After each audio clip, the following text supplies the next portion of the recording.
Shalom saudara-saudara, apa kabar kita semua? Saya percaya kabar kita pasti baik-baik saja.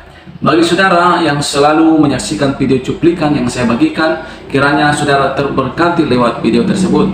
Jangan lupa saudaraku di like, komen, dan juga subscribe, supaya setiap kali saya membagikan video-video yang memberkati, saudara boleh menonton dan melihat cuplikan tersebut.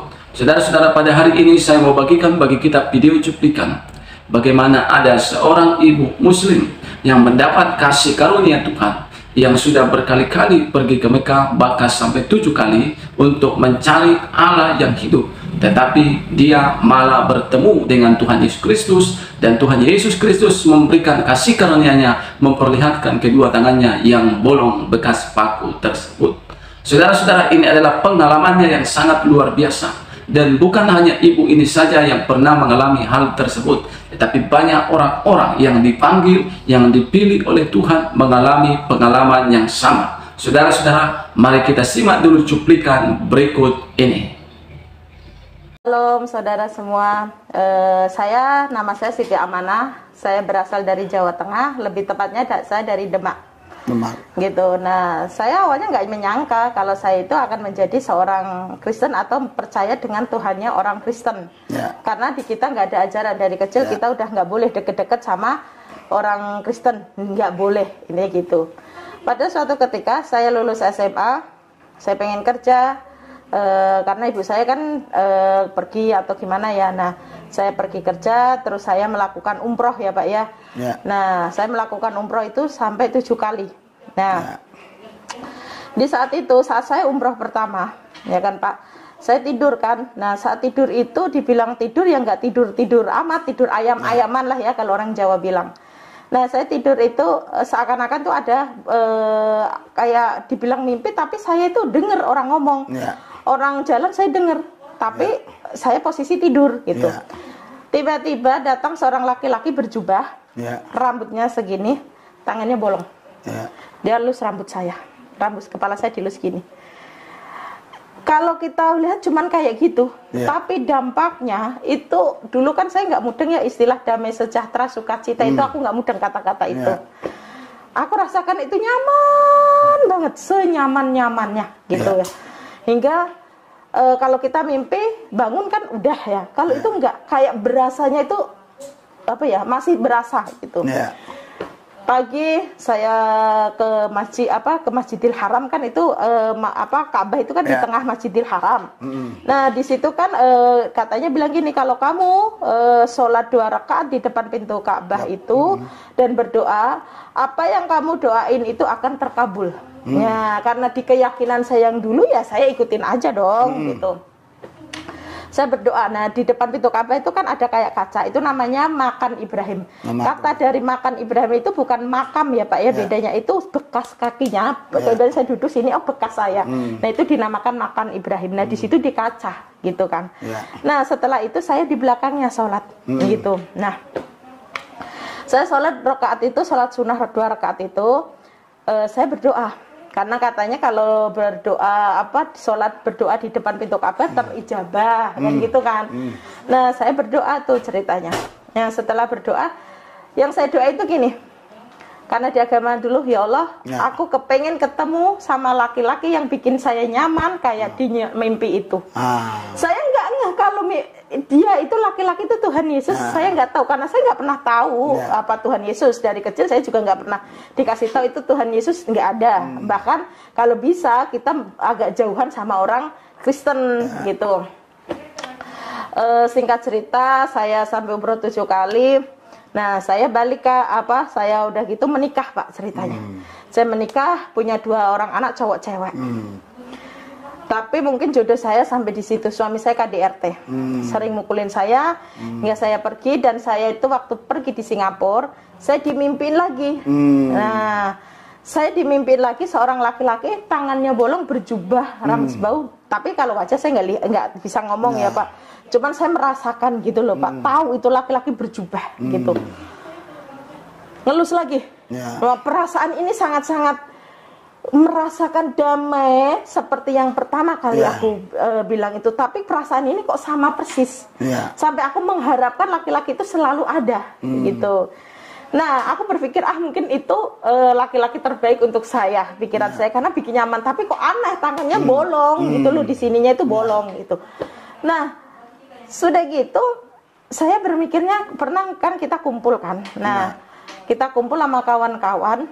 Aku tuh tiba-tiba bilang gini, gue pengen jadi orang Kristen. Nah, teman saya bilang, lu jangan gila, lu bisa dibunuh. Nah gitu, enggak, cuman bercanda aja kok gitu. Karena waktu itu kan saya belum tahu, tapi nggak tahu, keluar aja kata-kata itu. Saya ke Indonesia, saya ketemulah seorang laki-laki. Kebetulan dia kerja satu kantor sama saya kan waktu itu. Nah, dia itu akhirnya nikah sama saya, orang Batak itu, orang Medan. Nah, kita menikah secara Islam memang. Nah, kita menikah, saya didatangi, tapi setiap suami saya membahas Islam, saya itu sensi. Setiap dia membahas Islam itu saya sensi. Nah, dan kebetulan kan waktu itu suami saya sering nonton YouTube-nya Bapak. Nah, apa sih nonton YouTube yang teriak-teriakan kayak gitu, nggak jelas adanya, saya bilang gitu. Saya sensi, jujur Pak, saya sensi. Saya tahu gitu loh Bapak ini. Nah, suami saya, kamu nggak tahu, ini tuh juga dulu kayak kamu. Mana ada kayak gitu, gitu kan. YouTube teriak-teriakan itu apa gitu kan, waktu itu jujur Pak, gitu. Saya nggak tahu itu gitu. Nah, setiap orang ngomong haleluya, haleluya itu apa gitu. Gitu apa? Ini kan kenyataan ya, kejujurannya saya ya. Nah, udah gitu, tapi saya jujur Pak, setiap suami saya pergi saya penasaran Pak. Saya penasaran banget. Saya baca, pinjam Alkitabnya, tapi tanpa sepengetahuan dia. Sebelum dia datang, saya harus tutup. Jangan sampai dia tahu aku baca Alkitab. Gengsi dong, saya gituin. Saya nggak ngeh waktu itu, nggak tahu kalau aku harus ada Alkitab di Play Store. Itu saya nggak mudeng Pak, nggak tahu. Aku juga nggak tahu searching. Nah, akhirnya saya searching, cari. Akhirnya mengerti gitu loh Pak. Tapi cuman hanya sekedar mengerti, tapi nggak tahu gitu maksudnya apa gitu loh Pak. Nah, singkat cerita, saya punya teman orang Batak juga, cewek itu Pak.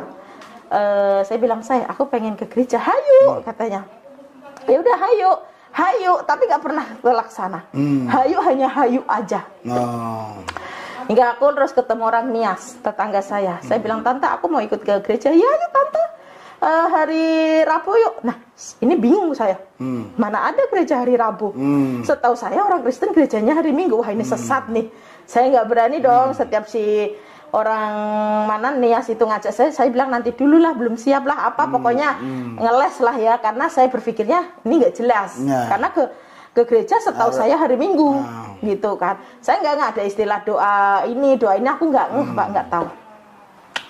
Hingga saya ketemu seorang orang tua, dia bekerja di gereja yang sekarang saya gereja itu. Nggak tahu, mungkin itulah Tuhan ya, rencana Tuhan. Tapi saya sebelumnya itu saya dimimpiin lagi, seorang laki-laki itu datang lagi ke saya, tapi nggak ngelus rambut saya. Tapi saya dituntun, dibilang inilah Bethlehem gitu. Nah, Bethlehem itu apa? Kan gitu kan. Bethlehem itu apa? Saya nggak tahu Pak, Bethlehem itu apa. Kan gitu kan. Nah, terus saya tanya, Bang, Bethlehem itu apa? Oh, Bethlehem adanya di Israel sana. Di sana ada tembok ratapan. Makin nggak jelas aja dalam hati saya. Apa itu tembok ratapan atau apa pikiran saya? Sudah tuh selesai tuh Pak. Tapi saya makin gejolak di sini tuh nggak bisa saya ungkapkan. Benar-benar bergejolak. Gimana ya? Mungkin para murtadin di luar sana akan mengerti kalau kita dijamah Tuhan Yesus itu gimana. Sudah gitu, saya ke gereja sama ibu-ibu itu. Saya bilang, aku mau ke gereja, saya bilang gitu. Nah, saya pikir, aduh nanti saya gimana ya sampai gereja gitu kan. Saya di gereja, terus dijemput ke bawah, karena gereja kita kebetulan waktu itu paling atas Pak, di gedung paling atas. Saya ke gereja. Saat saya sampai gereja Pak, pintu dibuka gereja itu. Air mata saya bercucuran. Saya tidak tahu ada apa. Dari puji-pujian gembala, kalau dulu saya nggak tahu gembala ya, taunya pendeta. Pendeta itu ngomong sampai selesai, itu saya cuma nangis aja. Perasaan saya nggak mau nangis, tapi air mata itu ngalir sendiri. Air mata itu ngalir sendiri. Sudah selesai gitu, saya setelah ibadah selesai itu ditanya, gini, siapa yang baru pertama kali ke gereja, ya saya angkat tangan dong. Emang saya baru pertama kali. Dalam hati saya, mampus lah gua, ini kena lah para masalah, karena saya berpikirnya orang Islam gitu kan. Saya didoain, makin nangis saya saat didoain itu Pak. Nah udah gitu saking senengnya saya diginiin, nanti Neng, nanti pulangnya naik angkot aja, kan ada jemputan, karena di gereja kita ada jemputan Pak, karena orang-orang yang nggak ada motor atau apa. Nah karena saya saking senengnya, sekarang bilangnya sukacita ya Pak ya, saya pengen cepet pulang, bilang suami saya. Saya sampai rumah saya bilang, abang, kan saya dipanggil Septi, Bang Septi tadi ke gereja. Oh bagus dong. Dah, coba Pak, lucu kan? Cuman, oh bagus dong. Sudah tuh, nggak ada perkataan lainnya. Kayak, tapi saya perasaan bergejolak, kayak aneh, merasanya kok nangis terus. Hari Minggu saya ke gereja pertama kali, bahkan saya nggak pernah diajarin Tuhan Yesus apa, Kristen itu bagaimana atau apa, nggak pernah. Saya hari Minggu ke gereja, hari Selasa saya ada kerjaan keluar kota, saya naik bis. Pulangnya saya kecelakaan Pak. Box tronton yang gede itu jatuh ke bis kita. Saya duduk paling depan dan pintu bis itu terbuka. Kalau bis dulu kan cuma naik ada palangan besi gitu aja badannya. Saya duduk paling depan, pas pinggir pintu terbuka. Saya kan belum Kristen Pak waktu itu. Cuman saya dimimpiin aja. Saat kecelakaan kita ditabrak beruntun 7, banyak yang meninggal, kondektor di bawah ban, saya melihat ya. Seharusnya saya teriaknya Allahu Akbar, Allahu Akbar. Saya enggak Pak. Tuhan Yesus baik, Tuhan Yesus baik, Tuhan Yesus baik. Di saat kecelakaan mobil kita terbelik, saya panggilnya Tuhan Yesus baik. Dari mana Pak kata-kata itu? Seharusnya saya Allahu Akbar, Allahu Akbar dong. Karena saya belum diajarin, cuman pertama hari Minggu ke gereja, Selasa saya kecelakaan. Nah coba, tahu nggak Pak, orang meninggal banyak, kecelakaan banyak, ada kok di Google kok, KM 55 Cikandi, masih ada sampai sekarang di YouTube. Saya kecelakaan di situ. Nah, pada saya paling depan kan Pak, ditabrak berapa bis yang meninggal belakang kebanyakan. Saya itu cuma terluka sedikit aja di bibir saya. Saat saya dibawa, ya namanya kita kecelakaan pasti lemes dong, shock, wajar gitu kan. Nah, saya itu nggak apa-apa Pak. Cuman terluka sedikit, coba, bahkan nggak mau ngalir darah gitu, enggak Pak, cuman di ujungnya sedikit. Nah, sudah gitu saya udah selesai dirawat di kota terdekat itu, saya dibawa balik. Di gereja kami ada istilah doa mukjizat. Entah mengapa, walaupun saya baru dari rumah sakit lemes Pak, setiap hari itu saya berapa kali suntikan untuk suplemen otot karena kan kita ada benturan, takutnya ada apa-apa. Saya tetap harus ke gereja. Saya mau doa mukjizat. Ya saya nggak tahu doa mukjizat itu apa. Nah sudah gitu, sudah tuh saya ke gereja. Saya semakin yakin, semakin saya rajin ke gereja.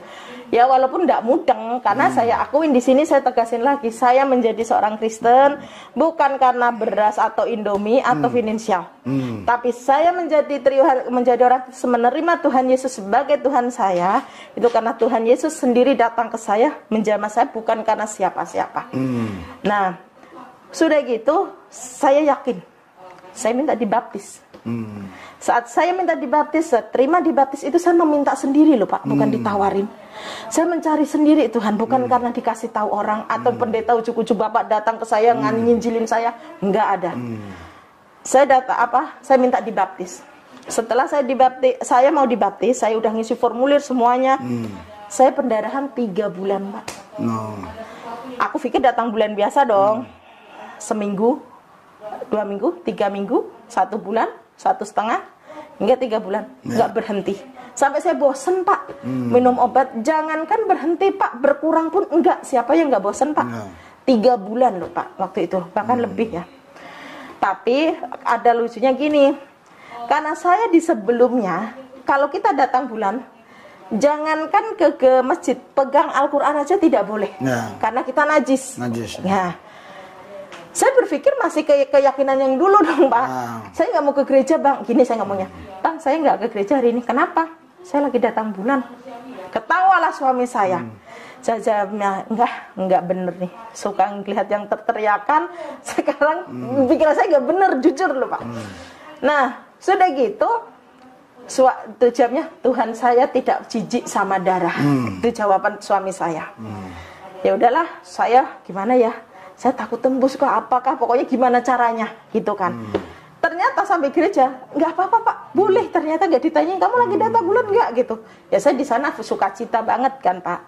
Nah, singkat cerita, udah 3 bulan tuh Pak. Saya nggak berhenti. Saya capek ke rumah sakit, periksa itu capek Pak. Nggak ada apa-apa, tapi darah keluar terus, gitu kan. Sudah gitu, pas hari Minggu itu biasanya kan saya selalu gini. Kalau saat firman, aku nggak mau ketinggalan 1 detik sedikit pun firman itu ketinggalan. Saya itu biasa kalau mau firman itu saya ke toilet dulu biar nanti nggak ada istilah mau kencing lah apalah, itu aku nggak mau Pak. Sudah saya siapkan, bahkan air pun saya bawa. Karena saya nggak mau ketinggalan firman yang akan dibawakan oleh gembala saya itu. Mungkin ini udah diatur Tuhan. Saya tiba-tiba itu mau kencing. Saat mau kencing, softtek saya nggak ada apa-apanya Pak, bersih. Udah 3 bulan lebih tuh Pak. Karena pergumulan saya pengen dibaptis, katanya kok nggak bisa-bisa terus karena datang bulan. Nah, saat itu juga saya bilang, saya mau dibaptis sekarang ini. Saya jawabnya gitu. Nah, kalau orang dibaptis sukacita dong Pak. Suami saya pasti sukacita. Saya telepon. Saya tuh baptis itu nggak diantar siapa-siapa kecuali pendeta sama ibu itu karena dia pekerja. Nggak ada yang nganter suami saya atau apa Pak. Jadi saya berangkat sendiri. Ya coba Pak. Nah, setelah suami saya telepon, Bang, saya mau dibaptis. Ya udah, bagus dong. Nanti kirim foto atau video dong. Udah, dengan muka datarnya. Nah, kayak nggak ada, oh sukacita banget nih gue dibaptis. Enggak, udah selesai gitu aja. Nah, sudah gitu saya selesai dibaptis. Selang semalam atau 2 malam itu saya mimpi Pak. Mimpi seorang laki-laki lagi yang sama, tapi beda lagi. Dia ngasih saya salib, tapi emas. Saya buang itu salibnya. Saya bilang, aku nggak mau, ini apa? Gitu kan. Saya mau emas, tapi aku nggak mau salib. Saya mau emas, tapi saya nggak mau salib. Saya digituin. Tapi salib itu datang terus ke saya, dikasih terus ke saya, hingga laki-laki itu bilang gini, ini untuk kamu, suatu saat kamu akan mengerti. Sudah tuh Pak, saya melihat diri saya di sebuah gereja, saya duduk itu berdoa, pokoknya berdoa sangat, tapi banyak orang di situ, tapi saya berdoa. Tapi aku nggak tahu itu Pak, gitu loh. Nah setelah itu saya sudah selesai, salah satu pekerja gereja itu orang tuanya meninggal. Saya ikut ngelayatnya orang Kristen kayak apa sih? Penasaran dong Pak saya. Di jalan itu salah satu penggereja itu bilang, namanya Ko Aren, bilang gini, menjadi orang Kristen itu nggak gampang. Menjadi orang Kristen itu siap menderita, siap sakit. Bukan berat. Nah, saya mikir dong, apa maksudnya? Saya tahu dia itu bukan ngomong ke saya, dia lagi ngomongin anak rohaninya di sampingnya gitu loh. Tapi saya merasa gitu loh Pak. Apa maksudnya ini apa gitu loh. Nah, sudah tuh. Tapi saya walaupun nggak ada yang cover saya, yang mendampingin saya seorang murtadin katanya sekarang bilangnya, itu nggak ada Pak. Saya mencari sendiri. Pengen pengetahuan, pengen apa itu saya mencari sendiri. Ibadah apapun aku ikut gitu. Nah dulu tuh aku nggak mudeng Pak, ada umas itu apa, aku pikir ibadah, ternyata umas itu usia emas. Wah buset, gue udah masih muda nih gitu kan, nggak mudeng karena saya nggak mudeng. Nah itu selesai, saya beranikan diri untuk mendeklarasikan diri saya kalau saya ini percaya Tuhan Yesus, dan kalau Tuhan Yesus datang nggak bawa agama ya Pak ya. Intinya saya percaya muridnya Tuhan Yesus itu adalah Tuhan saya, Tuhan yang nyata, Tuhan yang hidup. Saya bilang gitu kan. Orang tua saya tahu. Jelas mereka nggak terima dong, walaupun kami orang NO. Mereka nggak terima. Dunia akhirat, segala macam. Hingga suatu ketika orang tua saya melihat kesaksian saya, karena saya kan udah banyak kesaksian di mana-mana ya. Melihat saya dengan saya, dan salah satu petugas kampung kami nggak terima. Saya bilang saya udah nggak nyaman di keyakinan saya dulu setelah Tuhan Yesus datang. Dan saya seperlukan tapi ya emang saya nggak nyaman, masa harus dipaksain menjadi nyaman? Kan gitu Pak.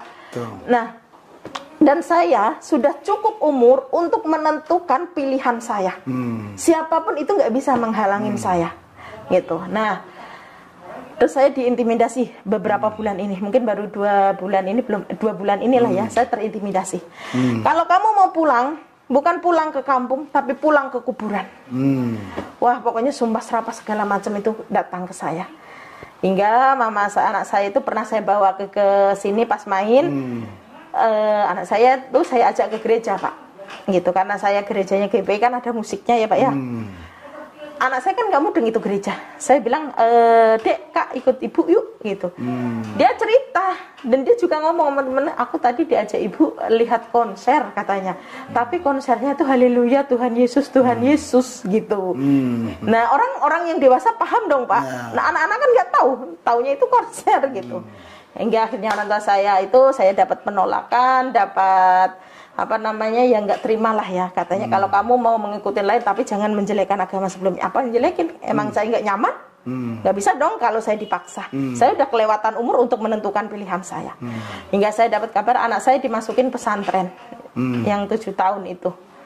Tapi sebagai seorang ibu, saya bapak tanya pasti saya sedih secara seorang ibu, secara manusiawi. Saya berusaha sedih ya, gimana lagi, hingga akhirnya ya sudahlah, mau bagaimana lagi. Saya yakinin, saya imanin anak saya nggak apa-apa. Sekarang dia masukin pondok pesantren, suatu saat dia akan mengerti kebenaran itu, dia akan menjadi seorang penginjil yang hebat. Itu yang saya yakinin waktu itu.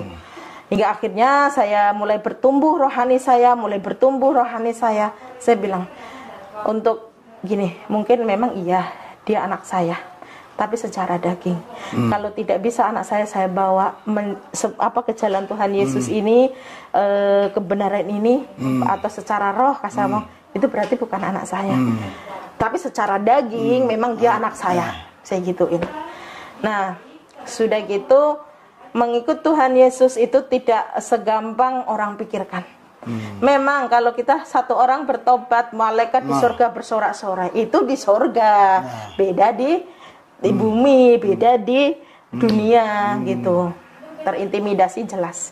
Hingga orang terdekat tuh, iblis itu akan berbagai cara untuk menggagalkan dengan keyakinan baru saya. Udah gejolak di hati saya yang luar biasa. Bener nggak saya ambil keputusan ini? Apa saya makin dosa atau syirik? Karena orang syirik atau orang musyrik. Musyrik? Karena orang musyrik itu menduakan Allah dan wajib dibunuh, kan gitu kan. Nah, apa mungkin saya akan menjadi seorang musyrik? Bener nggak ya apa yang aku ambil ini, keputusan yang aku ambil ini bener nggak ya? Saya gituin.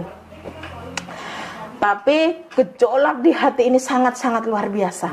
Dimana 31 tahun lebih saya di keyakinan yang dulu, tiba-tiba di saat usia saya 31 tahun lebih ini, saya menerima kepercayaan sesuatu yang baru, dan itu benar adanya. Pasti goyah dong Pak. Lebih baik saya disakiti tubuh saya daripada gejolaknya hati ini. Bingung. Nggak ada yang cover. Nggak ada yang menasehatin. Apa yang aku pilih itu benar apa salah. Tidak ada Pak. Nah udah gitu, usaha hancur. Hingga kita nggak bisa makan. Hingga kita mau diusir dari kontrakan. Karena mengikut Tuhan Yesus kan itu tadi akan kehilangan semuanya, nggak akan diterima, kan gitu kan. Tapi saya yakin Pak, seyakin-yakinnya Tuhan Yesus itu baik. Intinya itu saya, Tuhan Yesus itu baik hingga detik ini, makanya saya masih bisa di sini. Nah, setiap mau tapi iblis itu nggak akan pernah tinggal diam. Dia menyakitin saya melalui orang terdekat saya sendiri, yang dimana orang itu benar-benar berarti buat saya. Saya putus asa. Gitu kan, tapi namanya itu selalu kejadian perjalanan saya itu nggak segampang membalikan telapak tangan. Usaha hancur, saya bikin usaha bikin tahu bakso, hingga tahu bakso saya dibelatungin. Roh kejahatan, roh itu datang ke saya. Tahu bakso yang saya bikin masih panas, dipenuhin belatung. Tahu bakso di freezer, keluar bukannya bunga es, tapi belatung gede-gede. Mana ada Pak belatung di freezer. Tahu itu baru. Dari kapan sejarahnya tahu itu berlatungan? Tahu itu bau busuk ya, bukan belatung. Bakso itu masih baru Pak. Masih, kalau mungkin oke lah berhari-hari mungkin ya. Itu baru 5 jam, 3 jam, bahkan tahu masih anget Pak. Itu belatungan. Bayangin Pak. Udah nggak, saya cuma gini, burung di udara itu makan kok, nggak kerja, masa saya nggak makan. Pikiran saya ya Pak ya. Nah tapi dengan keyakinan saya ini, pokoknya saya yakin Tuhan Yesus baik, itu aja yang saya yakinin. Tidak hanya segitu Pak, iblis mencobain Kak saya Pak untuk bisa kembali ke Muslim. Orang terdekat saya seperti saya bilang itu dipakai iblis. Hingga suatu malam jam 3 malam itu saya itu nangis, bingung. Cuman saya punya 3 pilihan. Kok begini amat ya hidup saya gitu. Apa saya harus kembali muslim? Kalau nggak kembali muslim kan ibu saya nggak mau terima saya. Saya mau pulang udah nggak diterima, malah ada yang mau bunuh. Apa aku harus kembali muslim? Itu satu. Yang kedua, apa aku harus mati? Udah mau bunuh diri itu Pak saya. Kalau menurut saya Pak, saya nggak ada Pak, teman pada ngeblok saya. Semua teman nggak ada. Orang yang saya pikir bisa buat sandaran buat saya malah menyakitin saya. Ngapain saya hidup lagi? Kan gitu kan? Nah. Apa aku balik hidup? Apa aku harus jadi orang orang Islam lagi? Galau dong Pak. Dilema saya harus bagaimana? Saya udah berencana mau bunuh diri. Saya nggak peduli semua itu pikiran saya. Tapi saya akan mempertahankan iman saya, mempertahankan yang menyakitin saya waktu itu kan, kemarin itu, karena saya belum bertumbuh, iman saya belum tahu gitu. Saya harus mana yang harus aku pilih di antara 3 ini? Aku harus mempertahankan iman ini, atau aku harus mati saja, atau kembali ke muslim. Itu sesuatu yang sangat-sangat membuat saya down, bener-bener sangat down gitu. Saya waktu itu ambil keputusan untuk tetap mempertahankan iman saya. Tuhan pelihara sampai detik ini. Setelah itu saya ditanya, kamu mau pakai cara apa? Digituin kan. Untuk orang-orang yang terdekat kamu yang dipakai iblis gitu kan, mau lewat jalan apa? Saya ditanya gitu, jawaban saya akan menggunakan cara kasih. Saya tetap akan saat ini juga, detik ini juga, saya lepaskan roh pengampunan, saya lepaskan pengampunan buat orang-orang yang menyakitin saya. Saat ini juga, detik ini juga. Saya akan membalas mereka semua dengan kasih. Saya selalu segitu Pak. Jadi menjadi murid Tuhan Yesus itu nggak segampang yang orang-orang pikirkan. Kalau intimidasi dari seberang mungkin udah wajar pasti. Tapi kalau intimidasi dari sesama kita, itulah kadang yang lebih menyakitin kita. Itu Pak sedikitnya pengalaman saya mengikuti Tuhan Yesus. Wah, tadi Ibu nggak ceritakan tahun berapa Ibu mengenal Yesus itu? Mengalami perjumpaan pribadi dengan Yesus. Mengalami perjumpaan pribadi kan awal umroh itu udah dari tahun 2002 ya Pak ya? 2002 ya? Jadi Ibu umroh sampai 7 kali? Kalau umroh itu kan ada yang mengelilingi Ka'bah itu apa yang Ibu ucapkan? Labbaik Allah Pak ya, yang namanya labbaik Allah, Allahumma labbaik, labbaik la syarika lakal labbaik, innal hamda wa ni'mata lakawal bul la syarikalak. Nah itu dimana kita akan datang ke panggilan, dimana kita akan datang dengan panggilanmu, kita akan memenuhi panggilanmu gitu Pak. Itu yang dilakukan itu ya. Gitu. Jadi saya coba tes yang ringan aja. Kalau Ibu memang dulunya Islam, Ibu bisa mengucapkan Al-Fatihah ya? Oh bisa. Nah coba Ibu. A'udzubillahi minasyaitonirrajim. Bismillahirrahmanirrahim. Alhamdulillahirabbil alamin. Gitu kan Pak? Ya. Ya. Malik yaumiddin. Iya kan. Ar-Rahmanirrahim. Malik yaumiddin. Iya karena butuh. Iya karena stain. Ihdinas siratal mustaqim. Siratal ladzina an'amta 'alaihim ghairil maghdubi 'alaihim waladdallin. Gitu kan. Itu kalau sholat kan harus itu yang pertama itu diucapkan. Terus setelah itu ada lagi ayat apa yang biasa Ibu pakai? Qul a'udzu birabbin nas, malikin nas, ilahin nas, min syarril waswasil khannas, alladzi yuwaswisu fi sudurin nas, minal jinnati wan nas. Itu. Oh gitu ya. Jadi setelah Ibu ini sekarang ikut Yesus ya. Apa perbedaannya setelah ikut Yesus ini dibandingkan dulu waktu Ibu masih Islam? Pertama itu perbandingan hal-hal yang batin lah, yang rohani lah, gimana? Ini, kalau perbandingannya, kehidupan saya dulu sebelum menerima Tuhan Yesus, dibilang mewah ya, ya bisalah ya ketimbang yang sekarang. Saya sebelum menerima Tuhan Yesus sama saya sekarang yang sudah menerima Yesus beda 180 derajatnya itu dari segi finansial. Dulu saya mau beli apapun gampang, pergi mobil ada, ibaratnya apapun gampang. Tapi setelah menerima Tuhan Yesus semua itu habis. Tapi yang tidak saya punya di saat saya kaya itu adalah sukacita, damai sejahtera. Di saat kondisi saya kayak gini tapi saya punya sukacita, damai sejahtera itu. Jadi perbedaannya adalah setelah Ibu terima Yesus ini, Ibu bisa menikmati sukacita damai sejahtera. Dulu sebelum terima Yesus nggak bisa. Benar. Oh begitu. Terus sekarang Ibu setelah terima Tuhan Yesus sudah pernah bersaksi kepada keluarga-keluarga atau udah pernah melayani salah satu keluarga gitu? Belum pernah Pak, karena mereka masih tertutup karena baru ini ya. Saya menerima Tuhan Yesus 2018 akhir, ibaratnya 2019. 2019 saya menerima Tuhan Yesus, tapi selama itu kan nggak bertumbuh. Setelah itu 1 tahun kemudian kan pandemi. Setelah pandemi itu kan kita nggak ada itu ya. Nah setelah itu kita itu baru 4 bulan 5 bulan inilah ya Pak ya, saya baru mulai tumbuh rohani saya di situ. Oh begitu. Jadi kita belum sempat melayanin karena saya ingin benar-benar membekalin diri saya dulu gitu. Gitu ya. Jadi ini visi misi Ibu ke depan ini apa untuk hal-hal yang rohani lah dulu.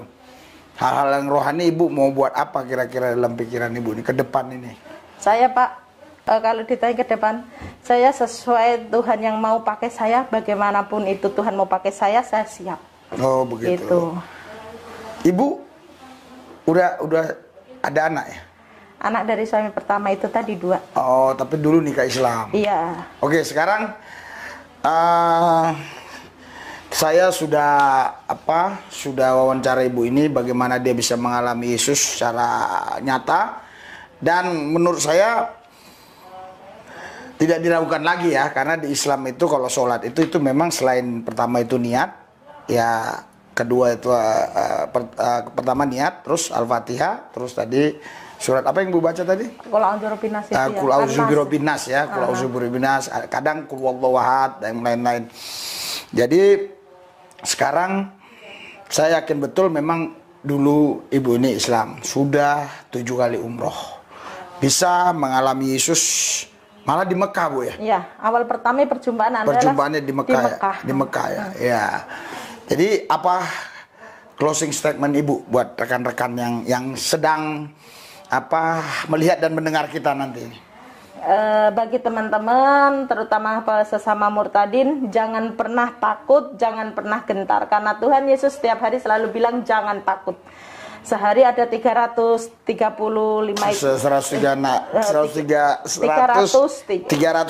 Nah, 365 itu selalu bilang jangan takut dan jangan pernah takut gitu. Jadi teman-teman murtadin jangan pernah takut untuk menyatakan kebenaran ini. Apapun itu yang terjadi, Tuhan Yesus pasti akan tompang kita, akan lindungin kita. Bagi teman-teman ya maaf nih kalau kata-kata saya mungkin salah, yang sudah Kristen dari dalam kandungan pun, hayo bangkit lahir baru, karena ini harus cepat-cepat terjadi, karena ini udah musimnya panen gitu Pak. Puji Tuhan saudara-saudara, baru saja kita menyaksikan video cuplikannya tadi. Terima kasih buat saudara yang sudah menonton dari awal pertengahan sampai akhir.